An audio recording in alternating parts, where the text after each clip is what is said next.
Today's video, we're going to talk about LinkedIn right rail, aka text ads on LinkedIn, and if they're profitable or not. The answer to that is yes, they absolutely are if you're in the right niche or doing or selling the right things, okay, or promoting the right things. I'm going to talk about the type of niches or things that you promote where it will work and actually make you a profit and which ones they won't. Generally speaking, if you're already making money on LinkedIn and you're not running these ads, you should be seriously considering it to run them in addition with a separate campaign set that target the same audiences. Why? Because they work. Now, do they work as well as sponsored post ads or sponsored content ads? No, they absolutely don't work typically as good as they do. But if you're already making money with the one, you should be able to make money with the other if you're just setting it up right and are careful. I'm going to talk about the details on that in today's video. Before I get into the content though, if you do not know who I am Corey Zyman, owner of Guaranteed PPC, an online advertising agency that specializes in guaranteeing results for their clients.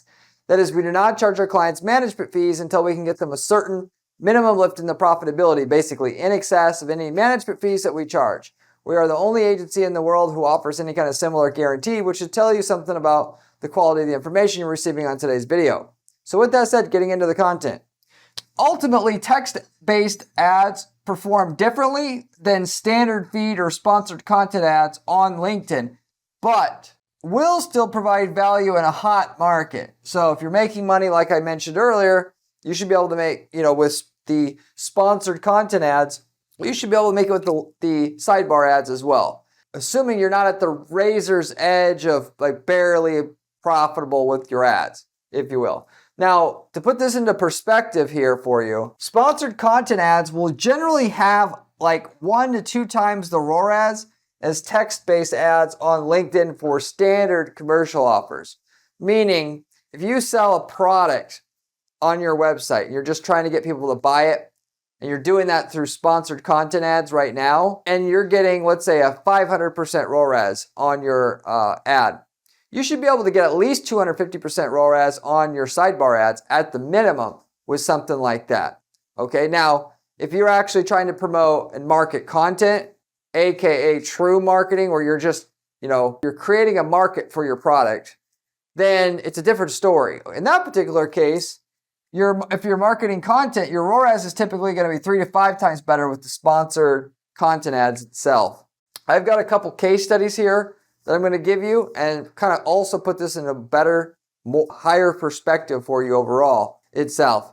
Before I do though, if you want to know about running LinkedIn ads successfully, the audiences that work, how to set things up, how to target your audience, because the main thing on LinkedIn to get it to work is you have to have the audience targeted right. And, of course you got to have an offer, but, the targeting is what most people screw up. They don't get it refined enough. You should subscribe to this channel because I go over those things on this channel, and I've got a ton of information on LinkedIn itself. If you search for it on my channel homepage in the search bar, you'll find it.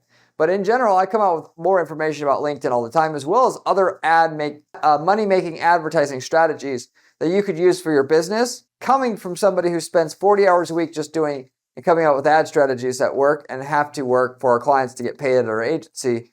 So you should definitely subscribe if you're serious about making money with ads. You should also check out my blog on my site while you're at it at guaranteedppc.com/blog. You can find the actual strategies we're using to guarantee results for our clients with the step-by-step instructions, the screenshots, everything you need to use those strategies. So if you like the channel and you're making money from the information on this channel already, you should check out the blog because it has just as good, if not better, information for yourself over there as well. And for that matter, if you have any questions about anything I'm covering here or any ad or marketing related question, leave me a comment below. I get back to every single person who leaves me a question or comment on this channel, usually within 24 hours. I get back to every single person who leaves me a question or comment on this channel because I like to help the people that are helping us grow the channel. With the case study, the first one, so this particular company was in the home services certification space itself. So the person offers certification programs to like plumbers, HVAC people. It wasn't just for that home service category or niche itself, but like that specifically. I can't give you the full details on that because I'm giving away the client's campaign and I'm not allowed to do this. However, that gives you a general idea of what this is. And what they would do is they had the certifications listed on their website, actually physically go through to the website and order it with no human involvement in that activity. And they would target people that are plumbers, HVAC, and so forth with the ads to try to get them to, get certified. Or if they've been certified, to get recertified ultimately. Because they also targeted people like their site, as well as people that they've never had come to their site to try to get them certified for the first time. With that particular company and market, the feed ads itself, or the sponsored content ads itself, where we ran an ad that just basically said, get your certification or recertified on XYZ certification. It wasn't anything fancy. We had about a $50 CPA there. Now, when we were running ads on the right rail, what do you think it is that we got in terms of a cost per action, cost per sale in that particular case? Running ads on the right rail of LinkedIn, which basically, just so you know, those ads only run on desktop, but it's still good traffic. You just have very low click-through rates and you're not going to get a lot of volume. The volume of sales you get through that might only be 10-20% of the volume you can get through the sponsored content ads. And the ROI would be less, but if your ROI is already great from the sponsored content ads, then you run the right rail ads as well. And in that case, we had $72 cost per acquisition. So we're not even that far away from the cost per action that we're getting on our feed/sponsored content ads.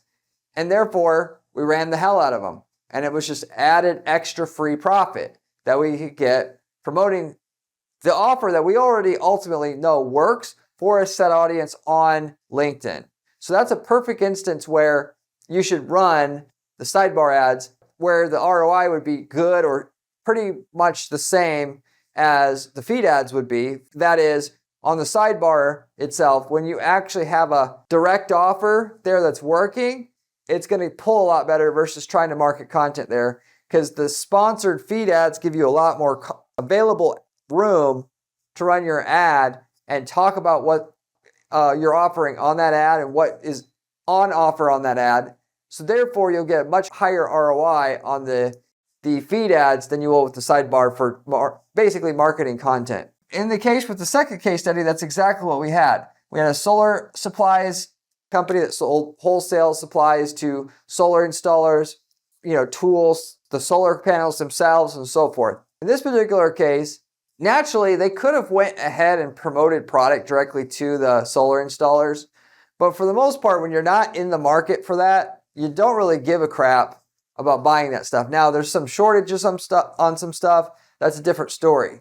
But that's not the approach we basically took on LinkedIn. The main approach we took was to try to develop an audience and gather the attention, adding value, offering value in the form of content of the solar installers themselves, so that when we did have a new product coming out, they already know, like, and trust us already, and we're going to pull a bunch of sales when our ad for that eventually comes out. And this is a very common model of or way of doing business on LinkedIn using LinkedIn ads. You find the people you want to buy, and then you trickle out valued content for them. You might have 7 different ads with 7 different pieces of content on it, and then on the 8th ad, you ask them for the sale. And they know and like and trust you already at that point in time, and you legitimately, and to do it right, you would want somebody who saw the content all the way through before they saw the last ad in this rotation, if you will. That's a very common funnel that we run on LinkedIn ads that works very, very well. In this case, that's basically what we were doing. And for that matter, we had, like you should do if you're going to run this model of doing advertising this way on LinkedIn, where you're marketing content. Each piece of physical content that you're marketing, though, you should have opt-in. So they read the article. If they click through the ad and read the article, you should have an opt-in for them to get expanded content. You could have an ebook on there and say, you have to give us your email to read any of this. And we do that occasionally. In this particular case, we wanted to build trust and respect from our user base. So we didn't gate the content. We gave them the content, which is mostly what we would do in this case. And then when they read the content, but they wanted a bit more of the results, details, that kind of thing, they had to opt in for the rest of the information. A lot of people call that having a content locker. Like we'll have, even on our own blog, on our site, the blog post, and then when you want to see the results, you have to enter your email to unlock it. And ultimately, that allows you to build your email list, because then you can start emailing them your content, and then the email list in and itself is valuable, which is, if you're going to market content on LinkedIn, I would recommend you go that route, at least when you're trying to build rapport with an audience so that you could eventually sell something to them. Collect your email addresses that way. And so you get value out of them reading the content because they now respect your brand more, but then also you get the email list on some of them as well, which has its own value. So how many people are we getting to actually submit their email address though and get that far into the content where they want to give us the email? Well, ultimately we were paying about $86 an email submit for this solar wholesale company before. Now we decided to try to run right rail ads because this particular company, there's only so many solar installers. It's harder and harder to be able to increase your sales via online advertising in that market because you're talking about marketing to like 1,000 or less people, and they only do so much research online. Why don't we run right rail ads? We tried it.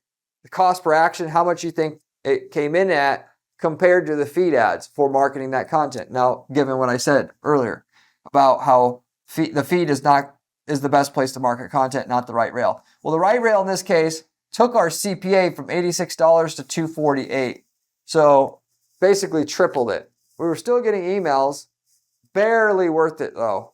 So in that particular case, that shows you just how much of a difference your ROAS or cost per action is going to change from the feed to the right rail for something where you're marketing more so content versus something that's a straight up offer. Here's the product, here's the service, do you want to buy it or not itself.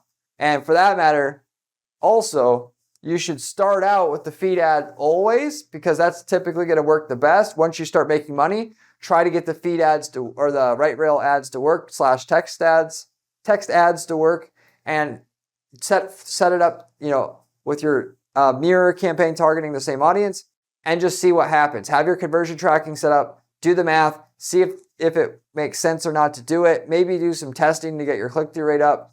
If it isn't working well enough, or eliminate some of the part of the targeting that you're doing that's not, allowing you to get the CPA or ROAS that you want by narrowing the targeting. And if you still can't make it work, then you just don't do it at all.